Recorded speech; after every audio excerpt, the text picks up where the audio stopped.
Hello, and welcome to the Wine Access Unfiltered podcast. You know, knowledge is power, as they say. And as our primary goal this season is to make you the savviest wine buyer that you can be, being armed with information, not just about the wine itself, but how it's being marketed and sold is a crucial element that can better equip you when you're making those buying decisions.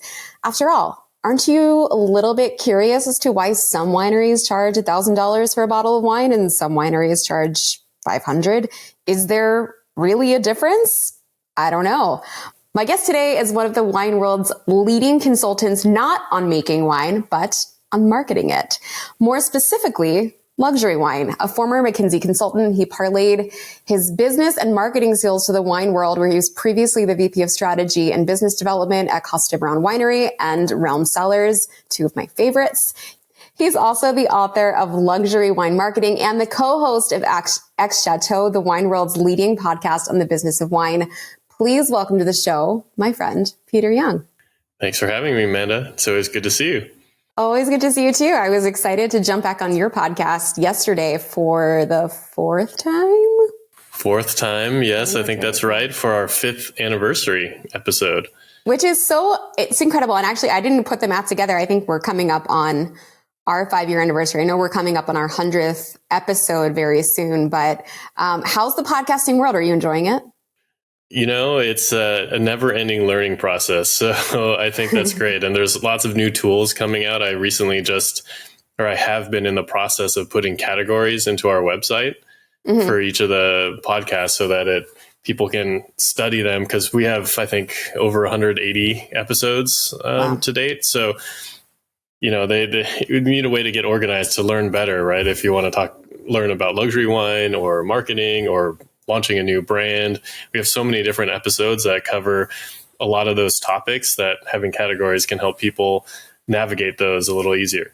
I love that you categorize it, because the podcasts are super helpful, especially for those who are in the trade or maybe even adjacent to the trade who are curious about some of the nuts and bolts. And you guys cover everything. I mean, it's not just like, you know, the logistics of making wine. It's really, and like of selling wine, we've obviously had long conversations about social media and the impact of influencers, and super valuable tool for anyone who's curious about the wine world, which is kind of why I'm bringing you on today, because I think a lot of people are curious about the wine world, especially when you have big headlines like the one that is making the news this week on the proposed 200% tariffs on all European wine and champagne. The big sort of joke of all of this, not that it's really a joke, but at the end of the announcement, there was a line from POTUS that said that this will be great for the American wine and champagne industry, which I think made a lot of people laugh, because there is, of course, no champagne industry here in the US. But what are your general feelings on this?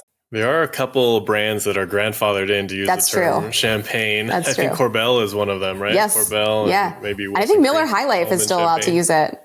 The champagne of beers. Yeah. Yeah. You know, as a business, it's really hard to navigate uncertainty. And it's uncertain, are these actually going to happen? How long are they going to be in place? And so as a business, you kind of have to just keep going with, you know, what your base strategy is and adjust where you can. But, it's not something that I think that people are able to plan for, because no one knows how long it's going to be in place. This is just a threat, like many of them are, and it comes on, it comes off, and will it last maybe 4 years and the next administration will take it off if it lasts at all, or is any time at all. And so that makes it challenging. But if they do go in place, then I think, you know, producers are going to have to shift where they try to sell to, right? And I'm sure Europe will try to shift more to Asia, where there had been growing demand, although that's sort of peaked out over the last few years with China struggling, and even South Korea, as wine consumption has peaked, at least in the near term. But they'll have to find other routes to market, and the U.S. being the largest wine market in the world would be a big blow for a lot of the Europeans. Yeah. So is that how you see it going down? Like they'll have to totally shift where they're selling to, or like some of the conversation has been around producers and importers starting to absorb some of that cost and then potentially putting it on to American consumers, or is 200% tariffs just too high to even deal with? Well, in the first administration or first time Trump was in office, what was it? Was it 25% tariffs? I believe. I Right. can't remember if it's 25 or 50 or whatnot, but that's a smaller amount where people can absorb, and people did absorb some of the costs, or you can incrementally price up. But 200% is huge. It's a game changing number. And, I saw an article that said, oh, it would change a $20 bottle of wine to $90 or something like that. And the math wasn't even right, because they said if they kept the same margin in dollars, but people don't to keep the same margin in dollars, they keep the same margin in percentage, right? And if that percent stays the same, then it's going to be even higher than that. And so you're really changing the dynamics of pricing and what people are willing to pay. And I don't think, because there's substitutes and alternatives within America or other places that aren't being tariffed, whether that's Australia, New Zealand, South America, South Africa, that I think people will naturally avoid it for the period of time and hope that, it comes back at some point. Well, that's a good point, because I hadn't really considered the fact that obviously there's tons of wine outside of the EU being made. Specifically, you mentioned South America and Australia, which tend to be regions that offer something more of value. I mean, do you see this as benefiting the American wine market in terms of like production, like California, Oregon, Washington? Or do you think that Americans will turn to these other regions because American wine is so much more expensive than some of these other places? I think they'll probably turn to other regions at the value segment. At the higher end segment, I think American wines still produce some of the best wines in the world and can compete in some ways with some of the top wines of France and Italy and Spain and other places in the EU. And they may have some substitution, but I think certainly at the lower end, it'll shift. And we see this happen in China, right? Where China had some big tariffs on American wines and Australian wines for a while. And so they shifted to Chile.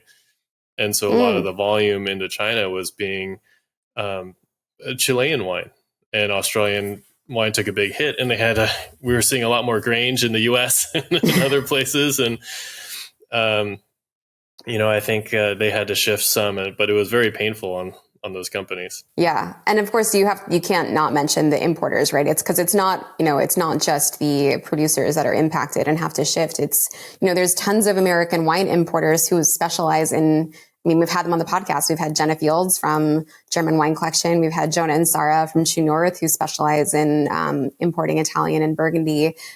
Their businesses would obviously be rocked by something like this. And it's not like they can just make the pivot and stop importing these wines. I mean, it's not like their businesses are set up already to just switch to Australian wine or to South American wine. So do you see that potentially forcing them to close up shop, or just hope that they have enough inventory on land already?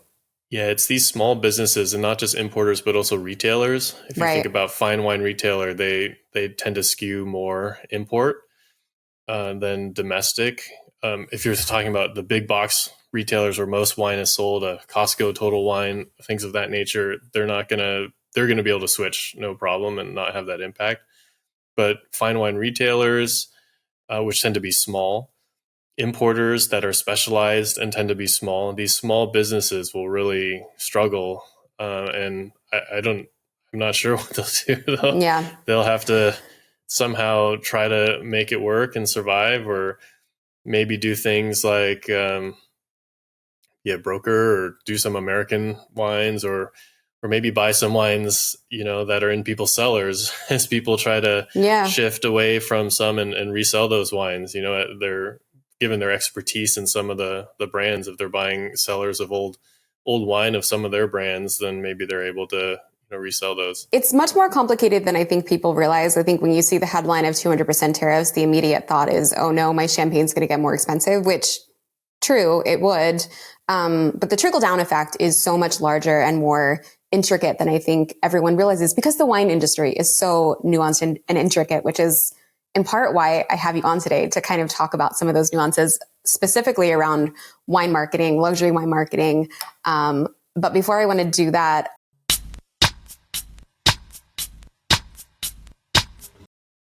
the wine that I selected for our show today, you and I, we've traveled to a lot of places together. We've been to, We've been to Montalcino, to Tuscany. But we also had a very interesting experience in Verona, Italy, where we had dinner with this guy. I think we've talked about it maybe on your podcast. We've talked about it at some point, but this guy, was making this very, we'll just call it an esoteric wine. And so when I thought of esoteric wines, this seemed like a perfect way to enjoy a bottle with you. Because I could be wrong, but have you had this wine before?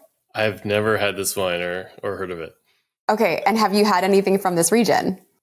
Mallorca, not a lot. I think I may have once or twice, but definitely not a lot. Okay. Well, this was actually my first foray into it. So for those of you who are members of the Wine Access Unfiltered podcast wine club, the wine that you should have right now, it's a screw top bottle. It should say Quibia, Quibia. It's 2022. Falanis is the cuvee.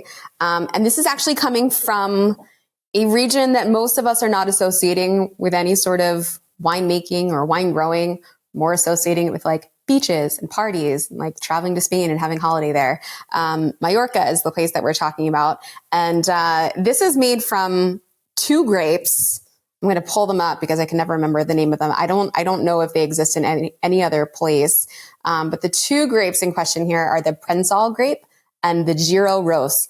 I apologize if I'm saying those incorrectly. It's entirely possible. From what I understand, the Prensal grape contributes the roundness and aromatic complexity, while the Giro Ros lends minerality and acidity. This is fermented using indigenous yeast and all in stainless steel. This is also dry farmed, and there's no fertilizers or besides pesticides used. So, and very like old head trained vines. Obviously, Mallorca is a fairly sunny place, so there's going to be no shortage of ripeness in this glass. But thank you for joining me for another esoteric wine and conversation. Yeah, absolutely. I love it. Next time you're in San Francisco, I have a bunch of esoteric wines that are just sitting in bottle aging. Oh, good. I don't know if that's a good thing or a bad thing, but I'm happy to try them. Yeah, it's like really sunny and fresh. And when I first tried this wine, I think it was Eduardo that brought it to me. He was like, I have this wine from Mallorca. And I was like, I don't know, buddy. Like Mallorca, like not the first place we think of when we think of wine. And then he poured me a glass and I was like, this is actually really interesting. And it has elements like aromatically that remind me a little of Viognier and a little bit of like Gewürztraminer to some degree. Then I also think there's this like very like ripe sort of Sauvignon Blanc quality to it. And it just like, when I smell it, it just makes me think like summertime. It's ripe, it's lush, it's like kind of peachy. Yeah, the nose is very peachy. The palate is much more mineral and almost saline a little bit. I did a tasting video yesterday and I described it, especially as it starts to warm up a little bit. It has this like really interesting savory thing that reminds me of like salted olive oil. So if you've ever like poured olive oil and like maybe like an egg or something and had those like that flaky sea salt on it, that's what it kind of like, it's like this savory, just slightly sweet, but also like very minerally salty, briny thing going on. I personally think this is really delicious. I think it's going to be great for spring and summertime, especially. This is not a wine that obviously needs a lot of like prep or anything like that. I've got it in a Gabriel glass. They're universal. I think this could go 2 different directions. Like if you wanted more weight, more roundness, you could put it in a wider Burgundy glass and it would give you a little bit more of that textural thing. But if you want it to behave a little bit more a la Sauvignon Blanc, a little more angular, if you want to highlight some of the fresher qualities, put it in a smaller glass, like an all-purpose glass. I think that'll freshen it up. And then you can play around with temperature a little bit as well. You know, when I got this a little warmer yesterday, it started to really take on some of those more savory textural components. And then obviously colder, it's going to feel brighter, more lifted. What do you think? What would you eat this with? Maybe, like nuts and cheese or like Spanish tapas. I mean, when in Mallorca. It's in that Spanish tapas vein. Almost has like a touch of the nuttiness of sherry. Yeah, I had a great experience a couple weeks ago when I was in Santa Barbara at Loquita, which is this like Spanish tapas place right downtown. And I did a flight of sherries with it. And we did everything from like jamón ibérico and some tapas and croquetas. And you're right. I think this actually would have been a great wine in the way that sherry works so well with all of those different things to pair with this. So yeah, I mean, don't be afraid of like nuts and cheese. Obviously you can get some fried stuff in there too. Some like marinated olives would be delicious, but it's a sipping wine for sure. But it's also like, I don't know, it's like one of these easy drinking wines that I feel like I'm going to be drinking a lot of this summer. So it'll be fun to drink on during this podcast as we sort of unwrap all things luxury wine and wine marketing and pricing. I want to jump in to this conversation with sort of the elephant in the room, the one that I hinted at the top of the show, which is, and you know better than anyone, what actually justifies $1,000 bottle of wine versus a $500 bottle or even $100 bottle? Is it quality? Is it perception? Is it branding? Is it a mix of all three? The cheeky answer is that someone's willing to pay that amount.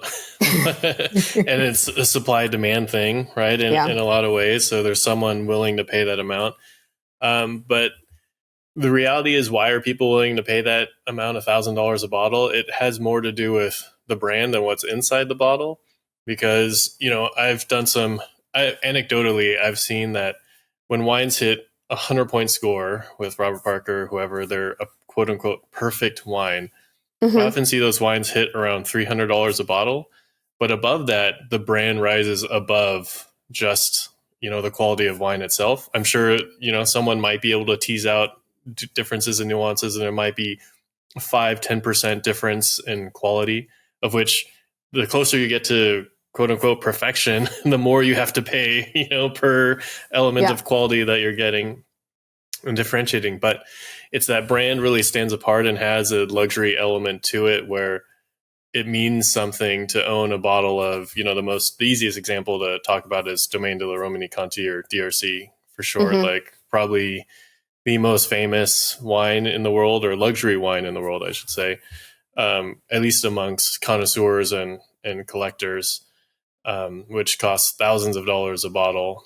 And, is the wine itself better than, 2 cases of $100 bottle of Burgundy or something like that?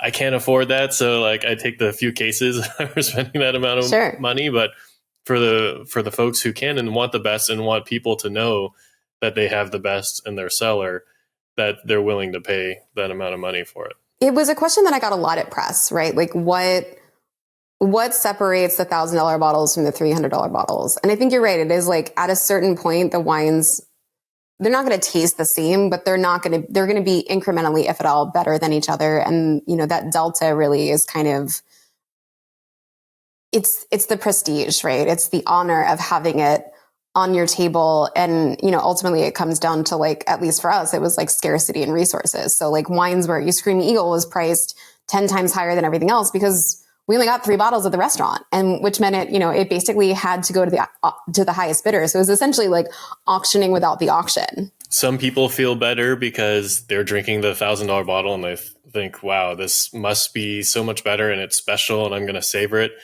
Some people like it because the $1,000 bottle is sitting on their table and all the other people in the restaurant or other people, their friends at ther house, are seeing that.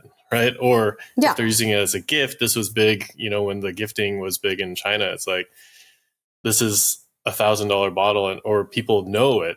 People know that if you gave one of us Screaming Eagle, we would take a step back and be like, whoa, right. That's an impressive gift. Right. And because we know that it costs $1,000 a bottle and people know it costs $1,000 a bottle. And that's, what makes it special. How do wineries even establish and sustain a luxury price point? If someone wanted to open tomorrow, what would they do? We did a whole series with wine critics, and I sort of always ask this question, how do people establish a new icon brand or luxury brand? And the biggest thing is quality over time, consistency, right? You're consistently making amazing wine and that's it. But that's, I think, the baseline these days. It's not enough to be quality and have 100-point scores and all that sort of thing. You still need to have people know about it, right? So getting into the right restaurants, and the right placements, the right marketing in the right cellars where people and collectors are talking about it and showing off and telling their friends. There's, been, some small Burgundies like Davonnet or whatnot, or, even Rhone producers that have taken off because people, not even because of scores, but because collectors have been clamoring for them and be willing to pay higher prices for them. And it just starts to navigate within those circles. And when you're talking about wines that are relatively low production and scarce, a lot of people say, why is Burgundy so expensive? Well, a lot of the wines are, a couple hundred cases of production. So it only takes a couple billionaires to really move the market, right? the margin, and buy the entire production. And for them, $1,000 a bottle to be able to hold that over their other friends' heads, is not it's not a lot of money versus multi-million-dollar private jets or yachts or cars. Do you think the quality and consistency over time is more of a recent thing? Because I think if you use Napa Valley as an example, like as an isolated example, you have back in the 90s, some of the original cult Cabernets coming out of that, like Screaming Eagle, again, to use that example. That wine really had only been in production for a vintage or two before it got its score. And then it was in like the mid 90s, not long after that, when it went up for auction, I think at the Napa Valley auction, and that was when that wine really started to shoot up in fame. Do you think things are very different now that you don't have these like one-off moments that catapult a wine into fame and stardom? Well, I think the notion of luxury is one of time and timelessness. And so it never changed for luxury. What I would say for the example of Screaming Eagle is that it became culty after its first, big 100-point score or whatnot. But it didn't hit luxury until it met that bar, as you said, a number of years later, when people really started to, and it really took off, that started to clamor over it. So you can be culty with low production and a small group of people really clamoring for it. And oftentimes that's a start, right? A precursor of luxury, but luxury generally takes time to establish. How would you separate cult versus luxury then? I think luxury is the brand has transcended just the wine itself. And cult, there's an element of that, but it's within a very small pocket of people. Whereas luxury, the general population, at least the general population of people who are interested in wine, know about it. Speaking of what you're willing to pay, wine marketing plays obviously heavily on emotion and exclusivity. What are some of the psychological triggers that make wine consumers willing to pay, $300, $500, $1,000? I mean, there is the exclusivity, the, scarcity element of it. At Kosta Browne for a long time, we had a very long waiting list for a long time. And, when people would call to buy the wines, one of the founders, Chris Costello, who was running operations, would tell them no. Right? And so one guy named John Childs, who was a, big private equity guy, called and got the no answer. And so he decided to buy the winery. It was for sale later. That's when I started working with them.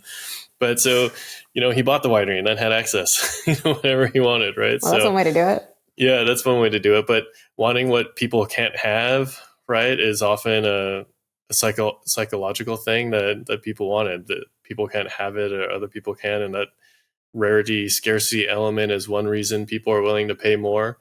Then there's, market forces. When enough people are willing to pay more and do it, as we talked about, there's a secondary market that has a price higher, then people have some pricing power to continue to raise the price, which, luxury goods tend to be more price driven than volume driven, right? So if you look at even something like a Ferrari or Lamborghini or something that make 10,000 cars a year, they could go the BMW or Mercedes route and make millions of cars a year or however many they make.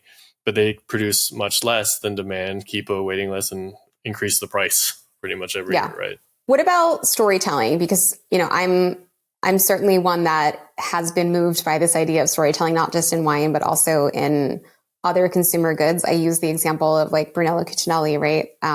I watched enough YouTube videos to last me a lifetime of their place in Solomeo. And every time I watch it, I'm like, yes, I need to have it. Like, I probably wouldn't even care what it looked like. I'm just so moved by the storytelling aspect of it. Do you think that has a place in wine alongside, in front of, behind some of these other psychological factors that we're talking about? For sure. And I think there's multiple ways to do it. Historically, a lot of the culty wine brands wanted as little information as possible out there. So the storytelling was done by other people, right? People in the know, and that made them feel special and whatnot. You often have these websites that had zero information and just like put your email in, right? Yeah. And that was like part of the mystique. And so, I actually found out and learned about it. And that's one way of storytelling, right? Like forcing people to go down their own rabbit hole. Yeah. And some level of like mystery to it was part of the story, right? Or you have like the Burgundians, they say, we're not luxury, we're just farmers, right? But that's the story. That's part of the story. Yeah. They're driving their Teslas or their luxury vehicles in the back. Yeah, it's a little right? like the Brunello Cucinella story. Yeah. Yeah. And, but they wanted the story to be about the craft, right? But, I think with so many wine brands out there and so many even aspiring luxury brands for wine out there, like storytelling is very important and helps connect people to the brand. So, going back to the Kosta Browne example again, that was a story of, like rags to riches, if you will, right? Like two guys who were working at a restaurant in Santa Rosa and pooled their tip money,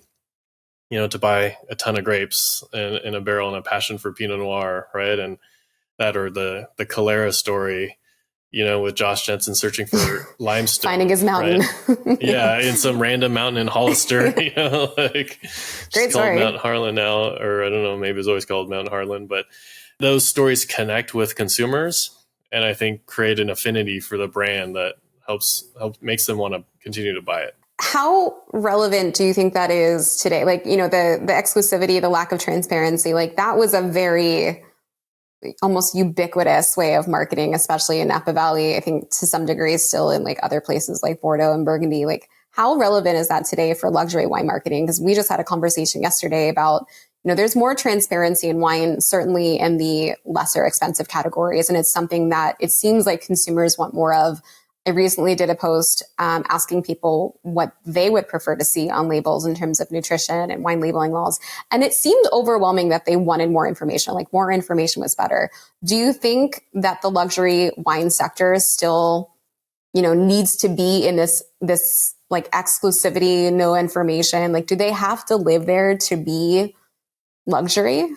Definitely not. And I think it depends on the scale. If you're making a couple hundred cases and that's it, then I think that approach could work well, because you have a very limited audience. But in today's mass communication world of social media and, digital everything and everything attached to people at their phones all day long, right? I think storytelling and having your story out there more is more effective for for sharing that luxury story. So I think that given the depth of how many wine players there are out there and the need to differentiate, I think storytelling is becoming more important now than it ever was in the past. So do you think that's sort of a passé way to do things? Like if you were to go on, I'm not going to call anybody out, but like a lot of the Napa Valley wineries still operate this way. Like you go on their website and there's nothing. Like you can maybe find who's farming the vineyards, but beyond that, like you're not getting information. Do you think that's passé, or do you think that is still a legitimate route? As I said, it's legitimate if you're tiny and you need, 100 people to buy your wine, right? But I think it's definitely passé if you want to build something real that's sustainable and a real brand, and you need more people to know about it. I think it's also plays to the younger generation to do more storytelling and more transparency. Generations, I should say, like both millennials and Gen Z. I think having that transparency and showing why people should be willing to pay more for your wine or whatever your product is critical these days. And so like I think that's an old school mentality of thinking that I think doesn't resonate as well with the new consumer. Everybody wants to get in with the younger generation. Luxury wines and younger generation, not necessarily two things that go hand in hand. And so to that end, where do you think social media falls into the mix for some of these luxury wine brands? Well, if you look at luxury more broadly outside of wine, right, you used to see billboards all the time, right? Or advertisements on buses or magazines, right? For luxury brands, be it Louis Vuitton or other things, and because it's not, if you talk about true luxury as a way of differentiating yourself or that brand from other people, right? It's a way of sort of stratifying people, which is, people can consider that negative, but it's sort of what people have been doing for ever, what people do. And more people need to know about it than just the people buying it. Right? So we need to know that a Louis Vuitton handbag is expensive and something special. And so that's why they did advertisements and things, and they wouldn't actively try to sell. It would be like just a picture with beautiful people in a fancy place and like a yeah, bag, it's aspirational. right? Yeah. Yeah, I mean, it's the same way that kids like when they grew up, seeing their favorite celebrity or their favorite like celebrities or athletes like in Mercedes, right? Obviously, a 16-year-old is not going to buy a Mercedes, but maybe when they save up and get a job and have enough money, like that, when they finally can afford it, like that's the car that they go to. Does the wine industry need to be setting up to do the same thing? Oh, for sure. And, brands, big champagne brands that have bigger marketing budgets and stuff do that better, right? So you look at something like Dom Perignon and they do that. Right. And they have these collaborations with famous people and other things that help to create that awareness beyond people who are actually buying the wine.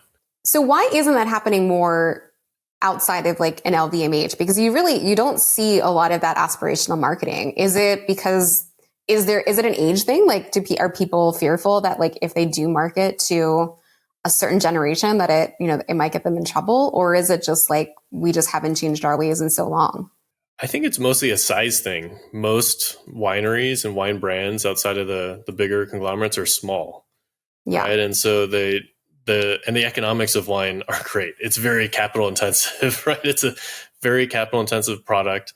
There's so much competition and so many people want to be in it for intrinsic reasons outside of making money that it's not a very hugely profitable business. I liken it to entertainment, right? Where a lot of people want to be in it and it competes the returns down. So the average return is probably like negative, right?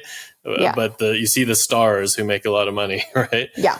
And wine is similar. And so a lot of people don't have the resources really to do that kind of marketing, to build that kind of brand. So they have to start smaller and be more focused and targeted on people who are actually going to buy the wines. And then it can scale from there. And if it does scale, then they can do, other things. And I think some brands do that marketing, but they do it more. Wine is a very experiential product, right? Mm-hmm. It's like, if we're not trying it and tasting it and getting more of our senses involved, like seeing a bottle is, sure, it's one thing, but like experiencing it is something completely different. So I think a lot of what people are doing at the high end for marketing is doing dinners or lunches and things with the wines and getting that experience in smaller group settings or, between 20 to 100 people kind of thing. I would love to see wine more intertwined with like fashion. Like I'd love to see collaborations outside of LVMH with some of these like brands that early young 20 somethings are interested in, that obviously align with the winery themselves. I think it would help people to understand the placement, right? Like I think a lot of people see a price point, but they don't understand like where it lives. Like, are you more of a Corvette guy, a Ferrari guy, or a Rolls Royce guy? And I think people have a really hard time figuring out like what category they fit into because they're all the same price, so to speak. So then where do you live? Do you see anyone doing anything like that outside of the LVMH and like brand positioning and it being an effective strategy? Well, there's definitely people doing partnerships. We interviewed Matteo Linelli of Ferrari Trento, the sparkling wine producer in the north of Italy in the Trento region. And they did partnerships both with the Emmys for a while and then with Formula One.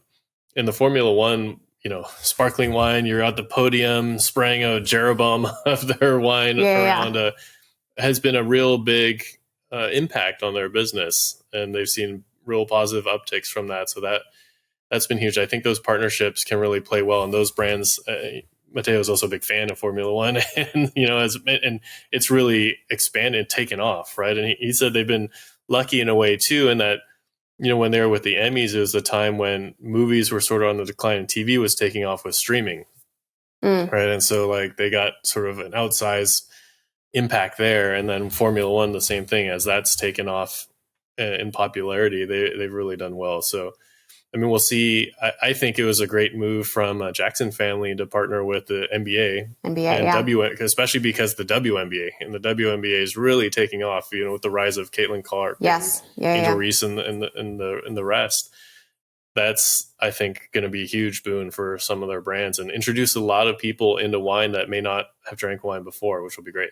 The wine industry, we'll switch gears a little bit since we mentioned Constellation a few times at this point. it seems to be at a bit of a crossroads. Constellation is trying to sell off its entire wine portfolio, as recently reported. Vintage Wine Estates filed for bankruptcy. Treasury is also struggling to offload brands. What does this tell us about the state of the market? I mean, we've talked a lot about luxury wine, but in general, is this a signal for things to come, or is this just a shift? In general, things are not great. But I always look at the wine world as two different markets. I'd say there's the commercial wine market, as I call it, though the Institute of Masters of Wine does not agree with that definition. Okay. And it's because they're like, everything is commercial, right? It's like it sells, so it's commercial. But the commercial or the mass market wine market is more CPG driven, like other CPG brands. And then I would say there's the fine wine market, which is, a sort of different beast, more like... It's like selling close and Target versus Neiman's. Like they're two different animals. Yeah.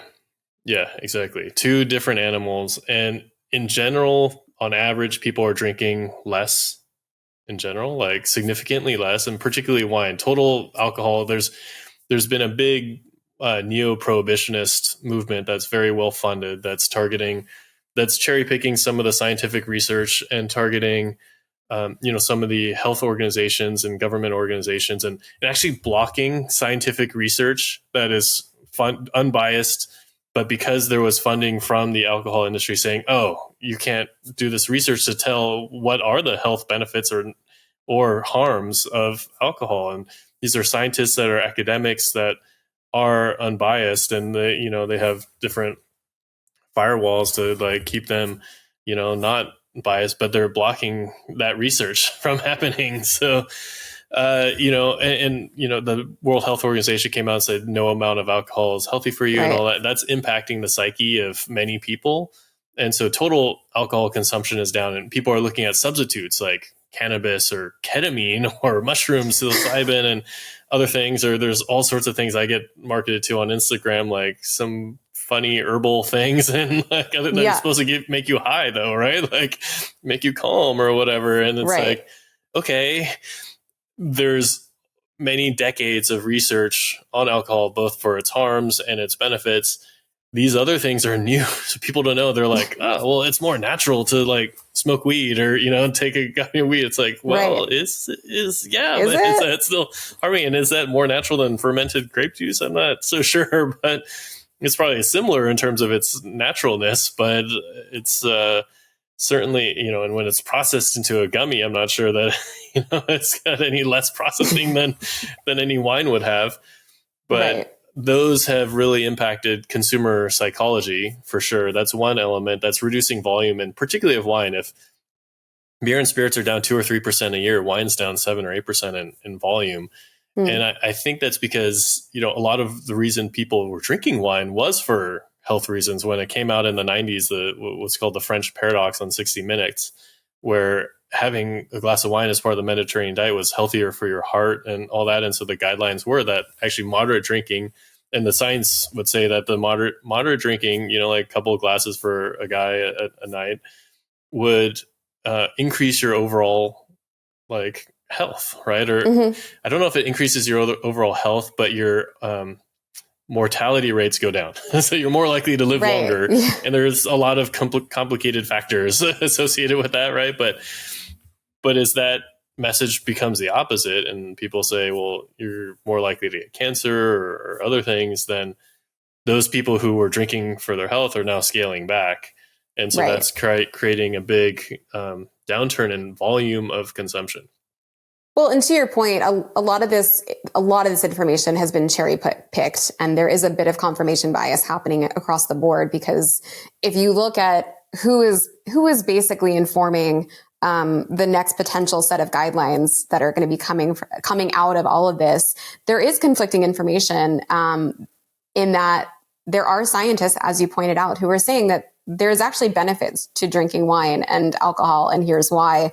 It's just, I think a lot of these headlines are really just getting pushed down because these other ones are so much more sensational. And it's hard, I think, as the wine industry tries to navigate this, especially for me. I see something on social media from people that are like, oh, wine is so bad for you. And, it has all this added sugar. It has all these additives, and it's farmed with glyphosate. And it's really, it's not a rabbit hole that I want to go down, but I also don't know what to do about it. Like in terms of like, how do you shift this narrative? Because obviously anyone who's posting that on social media probably is baiting you, right? And so you don't necessarily want to get caught into that vortex, but you also don't want to start your own vortex and start, this very complicated conversation that's going to have all of these nuances and intricacies. And so I don't know how to get out of this, like this crazy paradox shift that we're in right now with so much conflicting information. So you're right. I mean, quantity is down. How has it affected the luxury wine market? So luxury wine hasn't been down as much. So pricing has gone up. So revenue is basically flat / down a little bit. It was the direct to consumer market actually fell a little bit last year, largely in the fourth quarter. And I'm hearing from retailers at the beginning of the year that and importers that things are very, very slow, even at the high end. Right. So I think it's starting to really hit more. I mean, we've been in a dynamic where the rich have been getting richer and the poor have been getting poorer. And so like the rich are still kind of buying high-end wine, but and we talked about this with analytics, which is a data analytics platform, the DCC on X Chateau.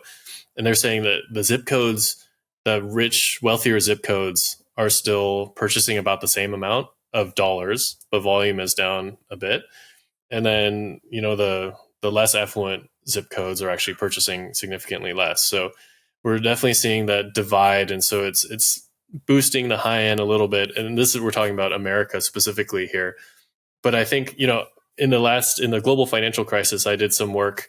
I was at McKinsey at the time, and I did some research on like why the wine market was expanding so much. Mm-hmm. And it was, the CAGR, the average growth rate was like 9% a year, right? From like 1990 to like 2005 or so. 6% of that was price and 3% was volume. So it was that whole premiumization trend. People were trading up. And the only thing that me and my team found that was highly correlated was net wealth lagged by a year. So the way I think about it is you become wealthier, your stock market goes up, your real estate value goes up, whatnot. You kind of pay taxes on it the next year. And then you're like, okay, now I'm willing to go from this $20 bottle to $40 a bottle, right? Kind of thing. And so I think that had been happening, but now there's just like a lot of uncertainty, even for wealthy people. And especially if you look at globally, when you look at global markets, like China is really in the doldrums, and that middle class isn't growing as big. And other economies the US is probably, the strongest economy so far. And, others have been lagging behind. So I think that's put some drag on the fine wine market. And you see the LiveX indices dropping the last couple of years, 15, 20%. You mentioned that that growth between 1990 and 2005 was basically, you said 3% quantity, 6% price. So it was 9%. So 3% overall. Quantity, 3% volume, 6% price. And now we're still seeing increase of revenue, but we're going down in terms of. Actually, last year was the first time we see revenue and volume dropping. So before volume was dropping and revenue was going up as people spend more money per bottle, but now we're seeing both volume and revenue dropping. In that 15-year stretch, people were spending more and buying more. Do you think that was a function of people wanting to collect wine, not necessarily consume it? Because there is a lot of wine on the market from that era on the secondary market. And I don't think that we're seeing people collect wine in the way that they used to. And I don't know if that's a function of space and people not buying houses, or if that's a function of not wanting to do that because their parents have so much wine and they see what's happened, or if it's just an economical thing where like, we just can't afford it. People in general were drinking more wine, but I think people were also collecting more wine. And part of that is, I think they had the means and the space. The boomer generation was relatively well off. They tended to be in the suburbs. There was less. We had this urbanization movement, which means less space and less place to put wine. We also had the importance that I've talked about in different places of later family formation, both later wealth accumulation for millennials with the global financial crisis and later family formation. And you normally, when you have a family, you move to a bigger place, usually in the suburbs. You have more time. You're not going out to bars and clubs as much, as you used to. Hopefully if you have kids, you still can. Some people do. What you want. You have babysitters and whatnot, but you may have people over more, right? And go to other people's houses more. And wine is a great way to elevate, meals and have a shared experience with your friends in those settings. And so I think now that that's happening, we are starting to see millennials start to get into wine more. But that doesn't recover the fact that all these things are happening later. And so you lose some sales that would have otherwise happened. Yeah. I mean, and then we had that string of years where millennials were very into seltzers and other sorts of like canned beverages and canned cocktails. And so, I wonder now that we're kind of stabilizing as a quote unquote generation, is wine going to re-enter our social lives? Because it's the most obvious choice. And if you are having someone over, open a bottle of wine. Like, it feels much more convivial. It's like, it's the nicest thing to do. Like, I mean, I don't really want to go over someone's house and be handed a high noon, but not that I think anyone would ever do that. But, it is interesting that you bring that up. And I wonder if this is a lesson learned for future generations. Like, we weren't really, as an industry, we weren't really ever there for the millennials in terms of marketing. Like, how can we fix that for the next generation so that when they are ready to put down the seltzer, or they are ready to not have a gummy when they go out, wine is ready for them. Like, it becomes this aspirational thing, not just in the luxury sector, but also on just the $30 to $50 bottle of wine becomes something that they reach for as well. Yeah, and I think there are people doing that, and there's different formats like cans and everything to make it more convenient for people. But I think we need to do a better job as an industry, and we have an opportunity now that there's an oversupply of grapes to have higher quality at lower price points. So, people are saying that $10 wine is dead or whatnot. I wouldn't say it's dead. It's definitely smaller, maybe 10, 15, 20% smaller. There's less of it, but there's an opportunity the same way that Two Buck Chuck or Decoy, came in during parts of oversupply and low demand to really create a high quality product for really low cost and create a new market, or be a new introduction for the younger generations into wine that is high quality. Because when you have, some of these products, low end products today, they're not great. No, they're terrible. And I think you're spot on. And I think I've mentioned it on this podcast before, I use third wave coffee culture as an adjacent example, in that in order to get to your ritual and your blue bottles, you had to have Starbucks. In order to have Starbucks, you had to have Folgers, right? You had to get people used to even the idea of drinking coffee before they were going to make those steps. And I think you're right. I think we have the Starbucks to some degree, but what we don't have is the Folgers. What we don't have is that that entry level wine that doesn't taste like shit, that people get used to drinking, that hopefully doesn't give them the headaches that everybody says that they're getting from some of these really cheap wines. And I think if someone can come in and do that, that's how we get in the next generation to start getting them used to and acclimated to drinking wine on a regular basis, and not just it being, hey, I'm 30, 40 years old now, I think it's time to drink wine. I think it would be a much more natural progression that way. Yeah. And the challenge is really cost of production, especially in the US, especially in California or places like New York with very tight labor laws and difficult labor laws. So the cost is just huge. And that's where hopefully technology comes into play and can, reduce the cost of production. It's helped us automate so many other parts of our lives. But if you can think of the Roomba for vineyards and things like that, right?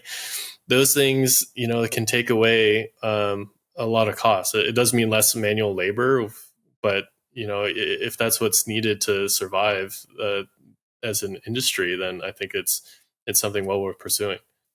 Do you think an adjustment of the 3-tier system, not that it would probably ever happen, do you think that would change things as well?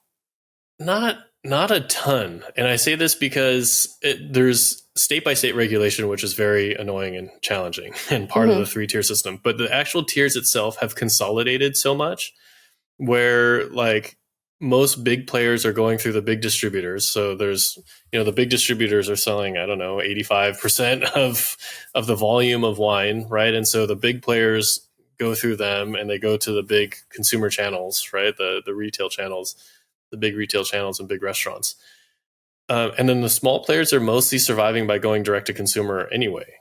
right? So if you got rid of the 3-tier system, I'm not sure how that would change, because you still need someone to deliver to the big and do the logistics, which the distributors are good at for the, the restaurant, the big retail grocery stores and restaurants. And then, the small guys, it's not like the big distributors are going to take the small guys if there's no 3-tier system. Right. Well, I mean, that's true. I think it does potentially hurt the little guys. But I think if I think about this idea of folders, like how do we get this $7 to $10 wines? And I think about the Kirkland brand wines, right? These are private label wines that Costco does. So there's no middleman. They're handling everything mostly from soup to nuts. Obviously Costco, I think it's only 30% markup on their, like what their cost of goods is.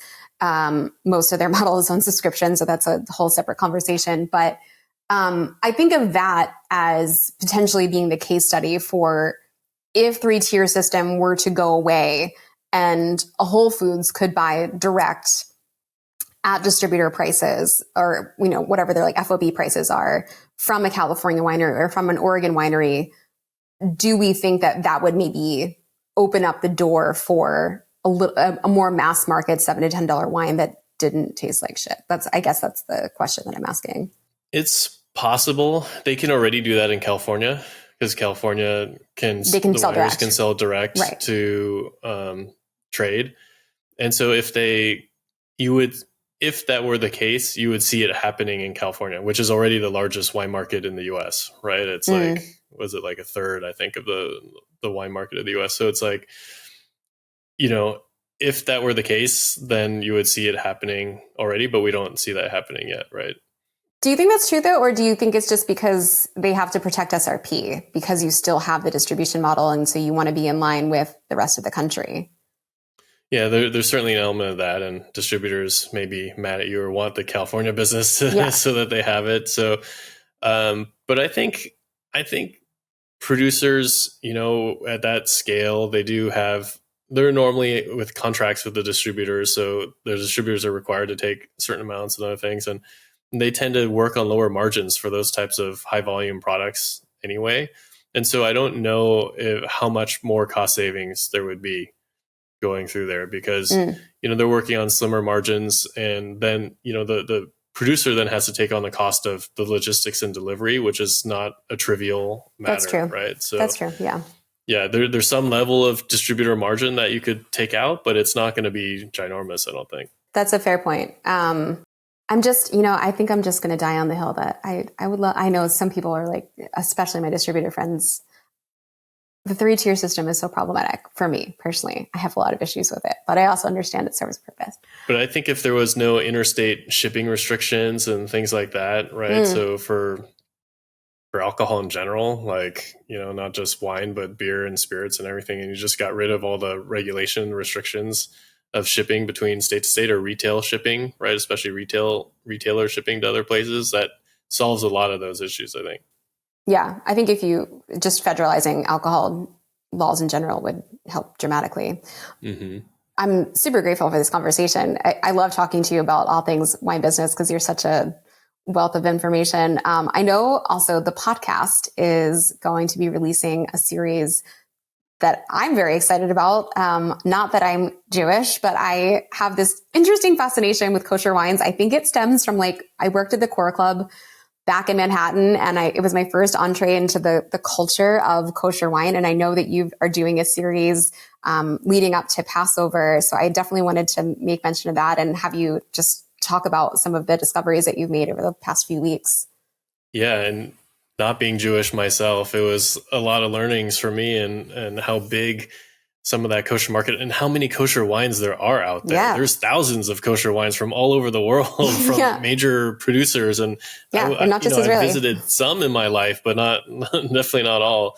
And I didn't realize how big Israel is as a wine producing nation, and some of the quality that comes out of it. I've tried one of the wines so far, a Chardonnay from Golan Heights, and it was a very good Chardonnay, much better than many of the other ones you can even get out of California. And I was so surprised and just learning. I think there's great traditions in the Jewish, especially for Passover, which is in April, and the series will come out during the month of April. Even producers that are making non-kosher wine, like I always mention, My Commerce makes a very small amount of kosher wine. I don't think they sell it on their website. I think you have to like ask for it. But there's a lot more of it than I think people realize. So if you are Jewish and celebrating Passover or just looking for kosher wine in general, when is that series going to hit? And it's coming out on X Chateau, right? Yes, it'll be an X Chateau in April. There will be 2 episodes coming out in the month of April, which Passover, I think, is mid-April. Yeah, I think like April 12th is when it starts. Super fascinating. I'll shout out Covenant Wine, which is in an urban winery in Berkeley. That sources both from California and from Israel. So they're a great resource to check out as well if you're interested in kosher wine. But yeah, I don't know. It's always, as a person raised Catholic, where the only time we ever really had wine in our culture was like at the end of an altar and like from a shared glass, which now in retrospect seems really gross. This whole side of things was like very interesting to me. So I love that you're doing a special series dedicated to that. Anything else that is coming up for you that you want to make mention of? I guess one thing that I'm doing is trying to launch, in the vein of getting more people into wine, is trying to launch the Asian Wine Association of America, which is nominally about Asian vintners, but it's more about bringing wine to Asian cultures. And so to the point of like Passover having these traditions, how do we enable wine to enter more in Asian cultures, which is underrepresented? There's only about 5% of wine drinkers are Asian, but it's 7% of the American population are Asian. So if we can convert more people in, that could be, 100,000 more wine drinkers in the US. And I love that. If more Asian restaurants realize that they can make more money and they had better wine pairings with wine, there could be upwards of like 5,000 more restaurants with good wine lists. So I think that's going to be something that hopefully we can get off the ground, and we're trying to we're doing a GoFundMe to try to raise money to incorporate as a nonprofit. Oh, fantastic. Well, we'll definitely link everything below as where to find Peter.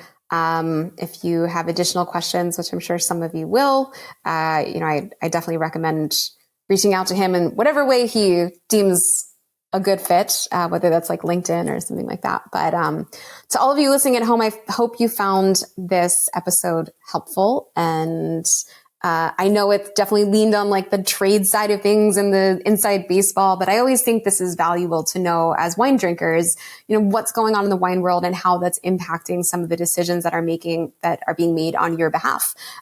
So with that in mind, if you are a member of the Wine Access Unfiltered Podcast Wine Club, we thank you. The wine that we had today was, of course, the Quibia, as I mentioned, from Mallorca. But if you're not a member, you can find everything you need to join in the description below. It's every 2 months, you're getting four bottles of wine. It's $120 plus tax, but including shipping, and you're going to get 10% off of all of your Wine Access purchases. And the wines are selected in part by me and with the help of my friends at Wine Access on the team there. So thank you, Peter, so much for your time. Really appreciate it. All the best with X Chateau and all of its upcoming exciting adventures. And I hope to see you somewhere delicious and with some esoteric wine soon. Thanks for having me. Cheers. Cheers.